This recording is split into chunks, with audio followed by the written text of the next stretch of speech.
Good morning student. आज हम लोग डिफरेंशियबिलिटी का लेक्चर नंबर 3 पढ़ने जा रहे हैं। पिछले क्लासेज में हमने डिफरेंशियबिलिटी के बारे में आपको बताया था कि डिफरेंशियबिलिटी किसे कहते हैं, है ना। वैसे फंक्शन जिसका ग्राफ प्लॉट करें या ग्राफ प्लॉट करने पर लगातार जाए और शार्प पॉइंट नहीं होना चाहिए तो उसको हम डिफरेंशिएबल फंक्शन कहते हैं। और उसका मैथमेटिकल टर्म हमने आपको पिछले क्लासेज में आपको पढ़ाया था कि अगर किसी भी फंक्शन को डिफरेंशिएबल प्रूफ करना हो, जैसे कंटिन्यूटी में प्रूफ करते थे, किसी भी फंक्शन को कंटिन्यूटी अगर प्रूफ करना होता है तो दिए गए पॉइंट पर उसके LH लिमिट और उसके RH लिमिट पर मान बराबर होता है। जबकि डिफरेंशियबिलिटी के केसेस में अगर किसी फंक्शन का डिफरेंशिएबल चेक करना है तो उसके लेफ्ट हैंड डेरिवेटिव और राइट हैंड डेरिवेटिव का मान बराबर होना चाहिए। तो चलिए, वहां भी हम कैटेगरी वाइज क्वेश्चन किए थे कि कंटिन्यूटी में किसी भी क्वेश्चन को अगर प्रूफ करना हो कि कंटिन्यूअस है तो हम कैसे किए थे। उसी प्रकार से डिफरेंशियबिलिटी में भी हम स्टार्ट करने जा रहे हैं टाइप बाय टाइप। पहला टाइप में आपको उसी प्रकार से क्वेश्चन पूछेगा जैसे आपने बोला कि sin x cos x जो है वो डिफरेंशिएबल फंक्शन है, polynomial function is differentiable function है, लेकिन आपको प्रूफ करने के लिए कहेगा तो किस तरीका से आप प्रूफ कर सकते हैं। तो चलिए, पहला क्वेश्चन हम स्टार्ट करने जा रहे हैं। क्वेश्चन है prove that fx equal to sin x is a differentiable function, है ना। ये प्रूफ करना है। ये टाइप 1 क्वेश्चन है जिसमें किसी भी प्रकार के क्वेश्चन को हम क्या कर सकते हैं, प्रूफ कर सकते हैं कि sin x हो जाए, cos x हो जाए, mod x हो जाए, tan x हो जाए, कि कौन डिफरेंशिएबल है और कौन डिफरेंशिएबल नहीं है, उसको हम टाइप 1 में प्रूफ करते हैं। तो हमने आपको पिछले क्लासेस में क्या बतलाया था कि अगर कोई फंक्शन डिफरेंशिएबल है तो इसका मतलब कि लेफ्ट हैंड डेरिवेटिव का मान और राइट हैंड डेरिवेटिव का मान बराबर होना चाहिए। इसका मतलब ये जो फार्मूला हम लोग लिखे थे कि f dash a minus equal to f dash a plus होना चाहिए। जो फार्मूला इसका हमने लिखाया था क्या, limit h tends to 0 f a minus h minus f a by minus h equal to limit h tends to 0 f a plus h minus F A by H, है ना। तो अगर left hand derivative right hand derivative का मान एक finite आ जाए, finite का मतलब एक निश्चित वैल्यू आ जाए, तो उस केसेस में हम कहेंगे कि यह फंक्शन डिफरेंशिएबल है, जो कि मैंने पिछले क्लासेस में आपको ये फार्मूला डिराइव करके बताया था कि कैसे ये आता है। क्लियर है। तो उसी प्रकार से क्वेश्चन दिया है कि fx equal to mod sin x is a differentiable function. तो अगर किसी भी क्वेश्चन को, चाहे sin x हो जाए, cos x हो जाए, tan x हो जाए, जो भी इस कैटेगरी का क्वेश्चन आएगा वो सारे को प्रूफ करने का तरीका यही होता है। अगर कोई पॉइंट नहीं देता है तो हम अपने तरफ से पॉइंट एज्यूम कर लेते हैं कि at x equal to a या at x equal to c, कुछ भी एज्यूम कर सकते हैं। किसी किसी क्वेश्चन में कह देता है कि एट x इक्वल टू 1 पर चेक करो, एट x इक्वल टू 2 पर चेक करो, तो एक जगह पर 1 2 रख देंगे, है ना। तो चलिए हम देखते हैं कि किस तरीका से क्वेश्चन को हम सॉल्व करते हैं। तो अगर fx equal to sin x is a differentiable function है तो हमें लेफ्ट हैंड डेरिवेटिव का मान और राइट हैंड डेरिवेटिव का मान बराबर दिखाना होगा। यानी कि हमने आपको पिछले क्लासेस में भी बताया था कि every differentiable function is a continuous function, but every continuous function में और may not be differentiable function. यानी कि जो फंक्शन डिफरेंशिएबल होगा मस्ट बी कंटिन्यूअस होगा, लेकिन जो फंक्शन कंटिन्यूअस है वो डिफरेंशिएबल हो भी सकता है और नहीं भी हो सकता है। यानी कि अब इस क्वेश्चन को प्रूफ करने के लिए लेफ्ट हैंड डेरिवेटिव और राइट हैंड डेरिवेटिव पर बात करना होगा। तो चलिए स्टार्ट करते हैं। तो सबसे पहले जो मेरा हम इस टाइप के क्वेश्चन में अगर कुछ नई वैल्यू देता है तो एट एक्स इक्वल टू ए या एट एक्स इक्वल टू सी ले लेते हैं। तो चलिए कुछ नहीं दिया हुआ है तो at x equal to a ले लेते हैं, और इस पर जो फंक्शन है वो मेरा क्या है, साइन x है। क्लियर है? तो इसमें हम a अगर पुट करें तो मेरा क्या आ जाएगा, साइन a आ जाएगा। क्लियर है? अब हम लेफ्ट हैंड डेरिवेटिव की बात करते हैं, यानी कि लेफ्ट हैंड डेरिवेटिव का क्या फॉर्मूला होता है, limit s tends to 0 f a minus h minus F A by minus H, यानी कि लिमिट h टेंड्स टू 0। अब f x था तो यहाँ x है, अब x के जगह पर क्या रखेंगे, a माइनस एच, तो यहाँ पर हमारा हो जाएगा साइन a माइनस एच, और एफ ए का मान पहले निकाल चुके हैं वो है साइन a बाई ये क्या हो गया, माइनस एच। क्लियर है? इसके बाद लिमिट h टेंड्स टू 0। अब जरा देखिए, लिमिट के सवाल में हम क्या करते हैं, लिमिट के सवाल में हम वैल्यू डायरेक्ट रखते हैं। तो जब यहाँ पर हम वैल्यू डायरेक्ट रखते हैं तो ये h टेंड्स टू 0 है, तो यहाँ h हो गया, ये साइन ए माइनस साइन ए, यानी कि 0 हो गया, नीचे भी 0, यानी कि लिमिट का 7 अनडिटर्मिनेट फॉर्म है। तो अगर क्वेश्चन अनडिटर्मिनेट फॉर्म में आता है तो इसका मतलब कि लिमिट को सॉल्व करना पड़ेगा। इसका मतलब ये हुआ कि at x equal to a पर एग्जैक्ट उस वैल्यू पर मान नहीं देगा, यानी कि उसके लेफ्ट हैंड या उसके राइट हैंड के अप्रोच पर मान आएगा। तो सबसे पहले हम इस क्वेश्चन को सिंप्लीफाई करते हैं, यानी कि 0/0 या क्वेश्चन जो 7 अनडिटर्मिनेट फॉर्म है उसको हम हटाने की कोशिश करते हैं कैलकुलेशन के आधार पर।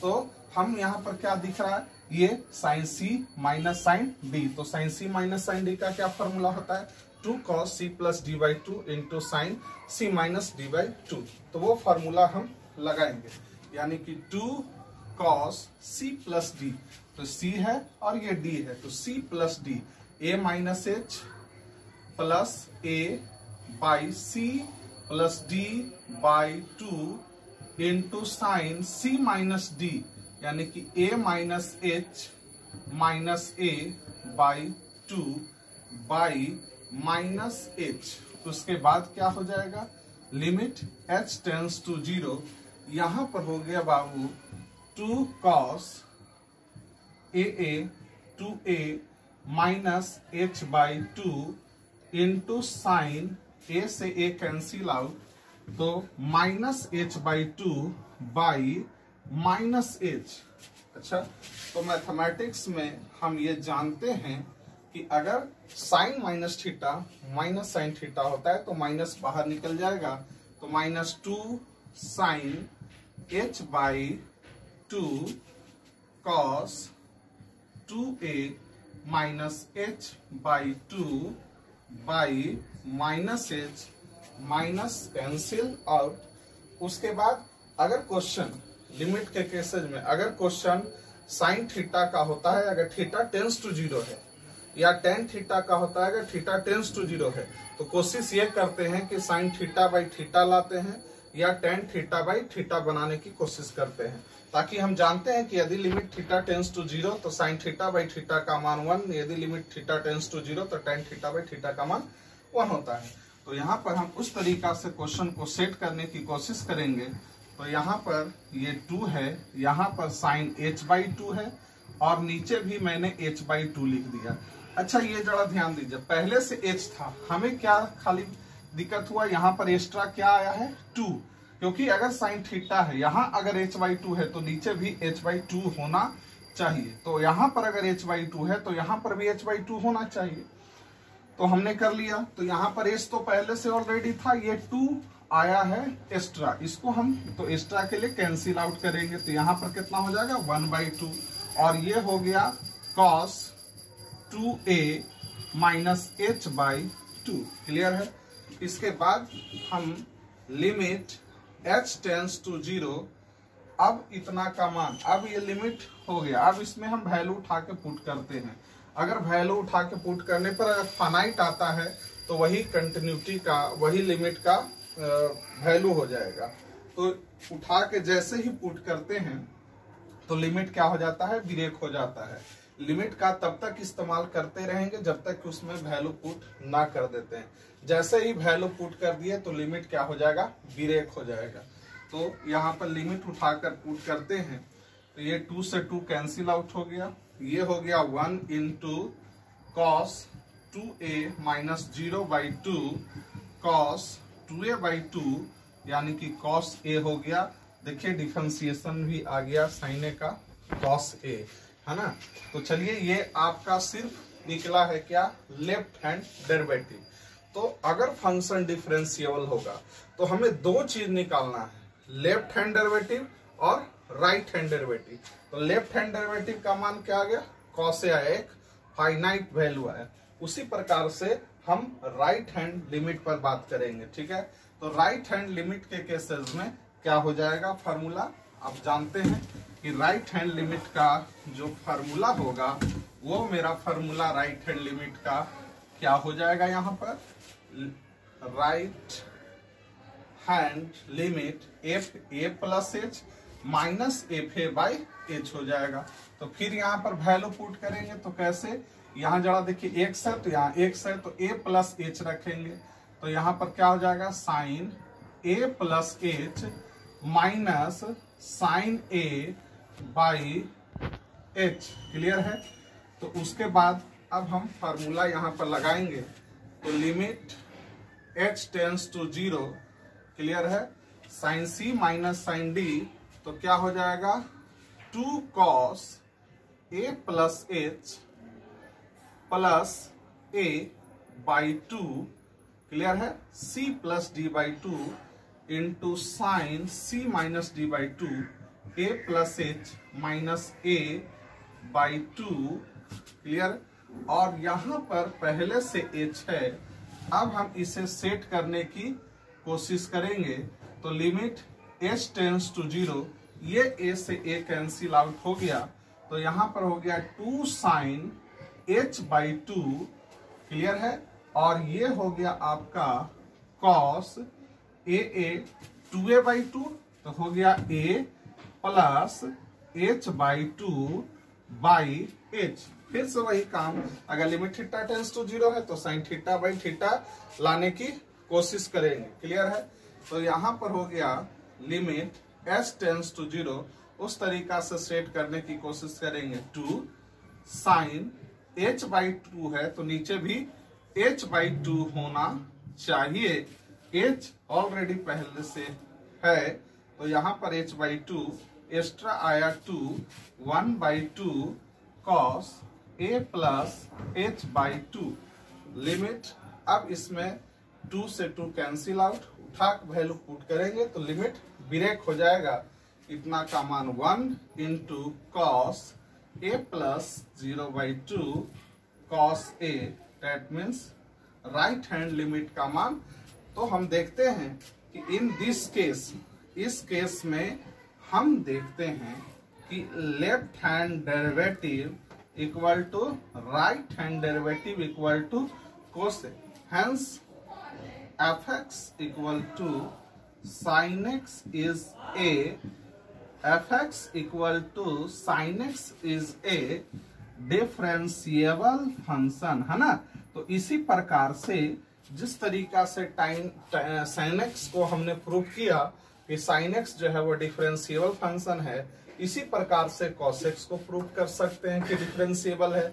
इसी प्रकार से टेन एक्स को हम प्रूव कर सकते हैं कि नॉट डिफरेंशिएबल है ऑड मल्टीपल ऑफ π/2 पर। इसी प्रकार से ग्रेटेस्ट इंटीजर क्वेश्चन को हम प्रूव कर सकते हैं कि ग्रेटेस्ट इंटीजर x जो है वो नॉट डिफरेंशिएबल है। तो चलिए ये हम आपको बताएं कि F x equal to sine X is a differentiable function, जिसको मैंने आपको प्रूफ करके दिखाया। अब नेक्स्ट आपका जो क्वेश्चन है वो आपका यहाँ पर है F x equal to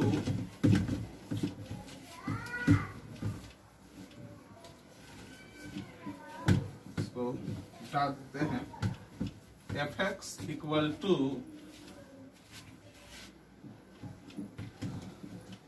greatest integer of x is not differentiable, not differentiable at every integer, ये जो है वो डिफरेंशिएबल नहीं है। ये किसको इंडिकेट करता है? ग्रेटेस्ट इंटीजर, या इसको हम बोल सकते हैं लिस्ट वैल्यू ऑफ इंटीजर। तो यहां भी उसी प्रकार का क्वेश्चन है, चाहे फंक्शन को डिफरेंशिएबल प्रूफ करना हो या फंक्शन को नॉट डिफरेंशिएबल प्रूफ करना हो, दोनों परिस्थिति में अगर कुछ नहीं देता है तो हम मान लेते हैं और हम दिखाएंगे कि left hand derivative equal to right hand derivative का मान फाइनाइट होता है। अगर बराबर हुआ तो वो फंक्शन डिफरेंशिएबल होगा, अगर वो बराबर नहीं हुआ तो वो फंक्शन जो होगा वो डिफरेंशिएबल नहीं होगा। तो चलिए यहाँ पर भी कुछ नहीं दिया हुआ है तो यहाँ पर भी हम बात कर लेते हैं। At x equal to a, और a मान लेते हैं a जो है वो कोई इंटीजर है, क्लियर है। तो इसके लिए जो फंक्शन है वो क्या हो गया? Greatest integer. और आप जान रहे हैं, फॉर्मूला यूज कर रहे हैं कि वो पॉइंट पर भी हमें काम आएगा। तो f greatest integer a equal to a, यानी कि दैट मीन्स समझने की बात ये है कि greatest integer of 2 already 2, greatest integer of 3 है ना। तो a कोई इंटीजर लिए है, उसका ग्रेटेस्ट इंटीजर वो खुद होगा। 2 का 2, 3 का 3, 4 का 4, जिसका चर्चा जो है से हम लोग कंटिन्यूटी में भी किए थे।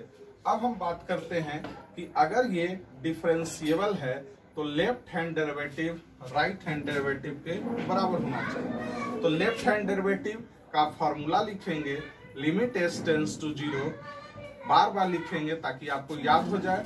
F a minus h minus F a by minus h, यानी कि limit h tends to 0, F a minus h कहाँ पुट होगा? इस ग्रेटेस्ट इंटीजर में a माइनस h माइनस ग्रेटेस्ट integer of a, F a का मान a आया और बाई यहां पर क्या हो गया बाबू?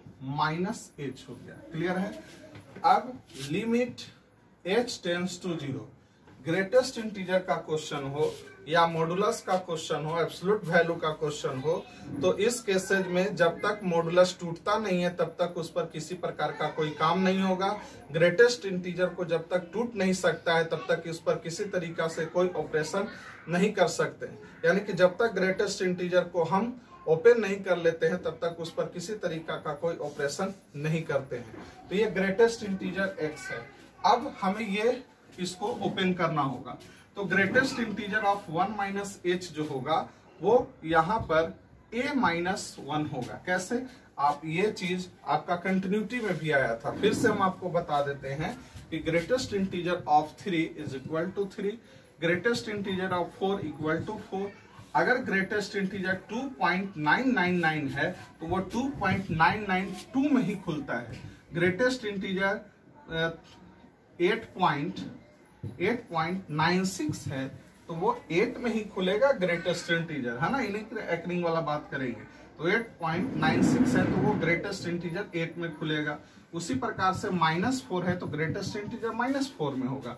उसी प्रकार से अगर -4.9 है तो वो ग्रेटेस्ट इंटीजर -5 होगा। इसको तोड़ने के लिए हम आपको बताए हैं कि 2.99 है तो उसके लेफ्ट में जो इंटीजर है वो 2 है, उसके राइट में इंटीजर है जो 3 है। तो हम उस इंटीजर को सिलेक्ट करेंगे जो मिनिमम है, यानी कि जो लिस्ट है उस इंटीजर को हम सिलेक्ट करेंगे। तो यहाँ पर 2.99 का ग्रेटेस्ट इंटीजर 2, यानी कि अगर कोई मान 3 है और 3 में थोड़ा सा भी अगर वैल्यू कम गया तो सीधे घसक कर 2 हो जाता है। यानी कि 2.99 3 के एकदम नियरली है, थोड़ा सा भी घसकेगा तो वो सीधे उसका ग्रेटेस्ट इंटीजर 3 हो जाएगा। जैसे यहाँ पर आप देख रहे हैं, यहाँ पर 2 है, यहाँ पर 3 है, यहाँ पर 4 है। तो 4 में अगर h टेंड्स टू 0 थोड़ा सा अगर इधर भी हम चल ले तो सीधे वो घसक के कहाँ चलाएगा? 3 पर। अगर 3 में थोड़ा सा भी कम हुआ तो वो सीधे घसक के कहाँ पर चलाएगा? 2 पर। तो उसी प्रकार से greatest integer a minus h है। तो a माइनस h है, a कोई इंटीजर है, उसमें अगर थोड़ा सा माइनस करते हैं तो वो क्या हो जाएगा? 1 कम जाएगा, है ना। 3 में थोड़ा सा कमता है तो वो 2 पर चला जाता है, 4 में थोड़ा सा कमता है तो वो 3 पर चला जाता है, 8 में थोड़ा सा कमता है तो सीधे 7 पर चला जाता है। यानी कि ए कोई इंटीजर है, उसमें अगर किसी तरीका से थोड़ा सा भी वैल्यू कमता है तो वो कहाँ चला जाएगा, a-1 में, है ना। समझ रहे हैं, ए कोई इंटीजर है तो ये a-1 हो गया। फिर इसके बाद -h, ये से ये कैंसिल आउट हो गया, तो limit h tends to 0 -1 by -h, ये से ये पुट हो गया, तो limit h tends to 0 1 by h, है ना, इसका मान इनफाइनाइट आ गया, यानी कि फाइनाइट नहीं आया, इनफाइनाइट आ गया। तो पहले तो ये दिक्कत हो गया कि वैल्यू फाइनाइट नहीं है। अब इसके राइट हैंड पर हम बात करते हैं, राइट हैंड डेरिवेटिव। तो limit h tends to 0 fa plus h minus fa by h equal to limit h tends to 0 greatest integer of fa plus h कहाँ पुट होगा, इस जगह पर पुट होगा। तो greatest integer of a plus h minus a by h। अब हम फिर से बात करते हैं ग्रेटेस्ट इंटीजर पर, 2 का 2, 2.99 का भी 2, 2.12 का भी 2, यानी कि a प्लस h है और h क्या है, h टेंस टू 0 है, ना कि इक्वल टू 0। h 0 के लगभग है, यानी कि 0 के बराबर नहीं है। तो अगर कोई इंटीजर है और उसमें ऐड करते हैं तो वो 3 है तो 3 में थोड़ा सा 3.00 होगा, 4 है तो 4.000 होगा, तो वो 3 में खुलेगा या 4 में खुलेगा। क्लियर है। तो यहाँ पर a प्लस h जो है वो आपका क्या में खुलेगा, limit h tends to 0 a plus h a minus a by h। अब क्या होगा, इसके बाद लिमिट h टेंस टू 0, ये 0 बाई h, यानी कि रिजल्ट 0 आया। तो लेफ्ट हैंड डेरिवेटिव का मान क्या आया, इन अनडिफाइंड, और राइट हैंड डेरिवेटिव का मान क्या आया, 0। तो ये फंक्शन है जो this function f(x) equal to greatest integer of x is not differentiable at every integer, क्योंकि आपने इसका ग्राफ भी देखा था। तो ग्राफ क्या था, ये ब्रेक हो जाता है प्रत्येक इंटीजर पर, इसका ग्राफ जो है वो क्या हो जाता है, ब्रेक हो जाता है, इस तरीका से बनता है।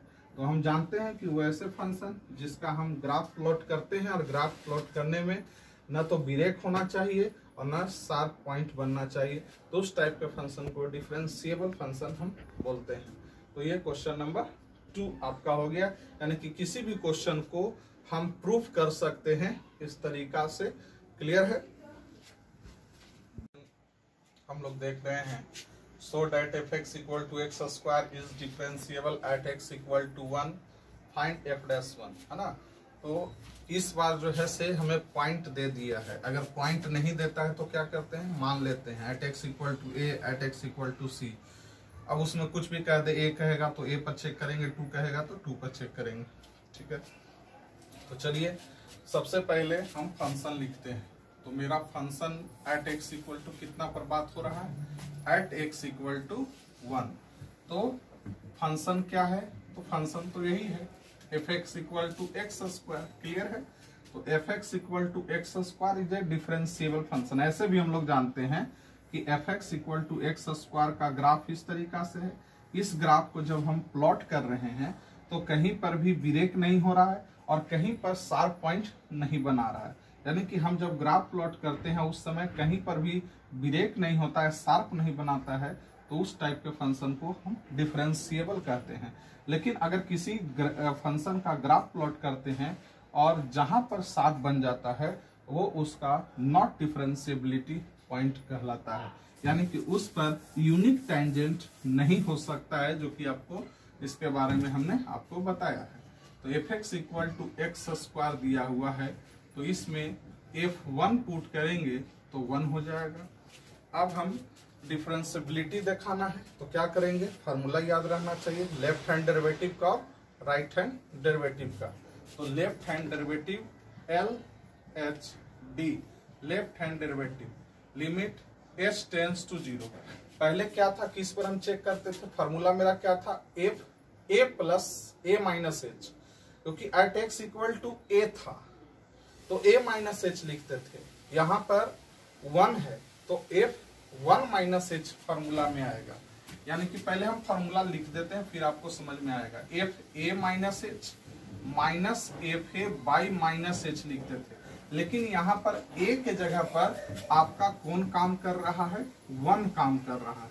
यानी कि f1 minus h minus F A by minus H, यानी कि limit h tends to 0। f1 minus h कहाँ पुट होगा, तो जिस जगह पर x है उस जगह पर 1 माइनस एच पुट होगा। यानी कि 1 माइनस एच का whole square minus F a है तो ए के जगह पर क्या यहाँ पर होगा 1, तो f1 का मान क्या आ गया, 1 आ गया, बाई माइनस एच। अब हम इसे सॉल्व करेंगे तो limit h tends to 0, 1 plus h square minus 2h minus 1 by minus h, 1 से 1 कैंसिल आउट हो गया। यानी कि limit h tends to 0 h square minus 2h by minus h. अभी भी इसमें हम उठा के वैल्यू पुट करेंगे तो 0 बाई 0 फॉर्म आएगा।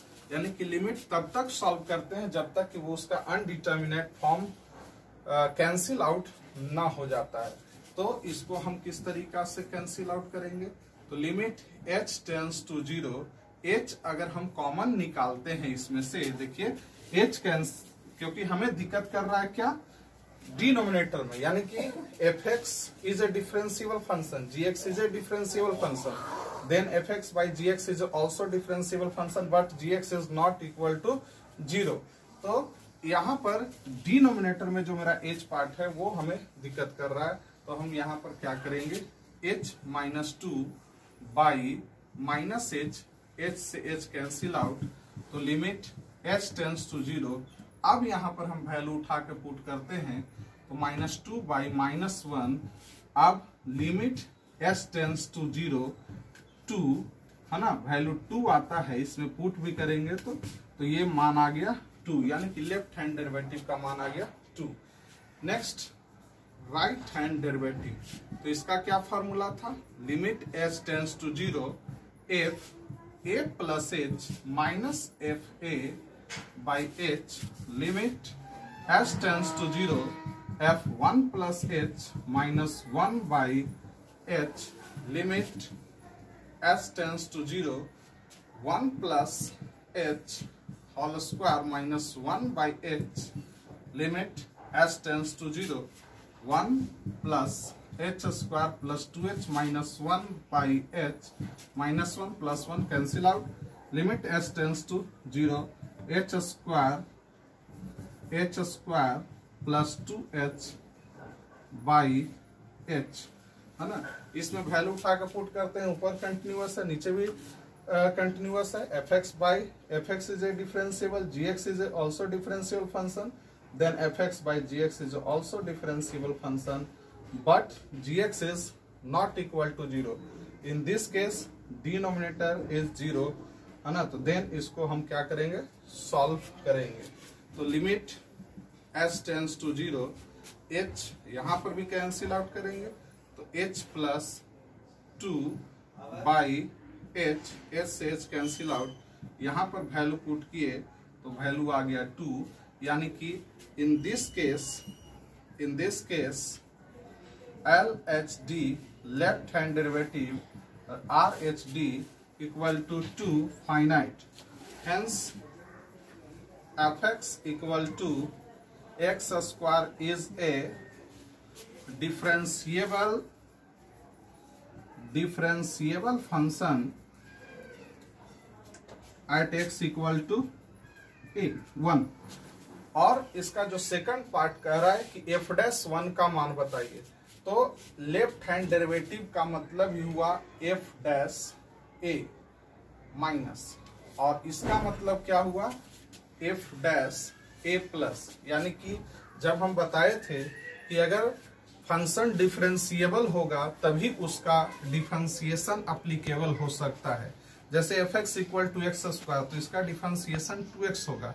लेकिन f x equal to mod x, f x equal to greatest integer of x आप डायरेक्टली वे में नहीं कर सकते हैं कि इसका जो होगा वो डिफरेंशिएशन पॉसिबल होगा। तो f x equal to great mod x जब तक ब्रेक नहीं कर सकते हैं, if x is less than 0 minus x, x is greater than 0, x जब तक इसको आप ओपन नहीं कीजिएगा तब तक उस पर डिफरेंशिएशन नहीं होगा। यानी कि उसको डोमेन में आपको दिखना पड़ेगा। ये हमेशा नहीं है कि F x equal to mod x is a not differentiable function. अगर सिर्फ पूछा जाए कि F x equal to mod x तो is a not differentiable function, लेकिन उसमें डोमेन को भी देखना होता है। अगर हम उसके डोमेन को रिस्ट्रिक्टेड कर दें, यानी कि F x equal to mod x का पूरा real value x belongs to R पर बात करते हैं, तो उस केसेज में वो नॉट डिफरेंशिएबल होगा। लेकिन f x equal to x belongs to R plus पर बात करते हैं, यानी कि उसके डोमेन को अगर रिस्ट्रिक्टेड कर दे तो उस केसेज में वो f x equal to x square जो हो जाएगा वो डिफरेंशिएबल फंक्शन।